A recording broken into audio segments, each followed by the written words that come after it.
श्री सांब सदाशिव भुजंग प्रयात स्तोत्रम। कदा वा विरक्तिः कदा वा सुभक्तिः कदा वा महायोगी संसेव्य मुक्तिः हृदाकाशमध्ये सदा संवसन्तं सदानन्दरूपं शिवं साम्बमीडे सुधीराजहंसैः सुपुण्यावतंसैः सुरश्रीसमेतैः सदाचारपूतैः अदोषैः सुरुद्राक्षभूषा विशेषैः अदीनैर्विभूत्यङ्गरागोज्ज्वलाङ्गैः शिवध्यानसंसक्तशुद्धान्तरङ्गैः महाशैव पञ्चाक्षरी मन्त्रसिद्धैः तमोमोचकैरेचकैः पूरकाद्यैः समुद्दीपिताधार मुख्याब्जषट्कैः हठल्लम्बिकाराजयोगप्रभावाल् लुठत्कुण्डलीव्यक्तमुक्तावकाशां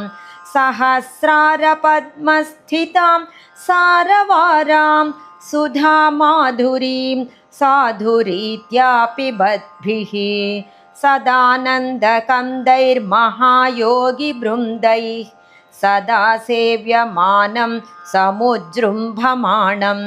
महापुण्यपाके मनःपुण्डरीके सदा संवसन्तं चिदानन्दरूपं तटित्पुञ्जचञ्चज्जटाजूटवाटी नटज्जह्नुकन्यातटिन्यासमेतं महानर्घमाणिक्य कोटिरहीर प्रभापूरितार्धेन्दु रेखावतंसं फणाभृन्मणिकुण्डलालोलकर्ण द्वयी चारुतादर्पणद्गण्डभागं सुनेत्रालिकं सादरभ्रूविलासं समन्दस्मितास्यारविन्दं श्रयन्तं लसत्पीवरां सद्वयं नीलकण्ठं महोरस्थलं सूक्ष्ममध्यप्रदेशं वलिद्योतमानोदरं दिव्यनाभिं कुठारैणशाबाचिताभ्यां कराभ्यां मुखाब्जैस्तुवन्तं कराब्जैर्नमन्तं विधिं मानयन्तं मुनीन् लालयन्तं गणान् पोषयन्तं मृदूक्तिर्वदन्तं गुहं चैकदन्तं करेण स्पृशन्तं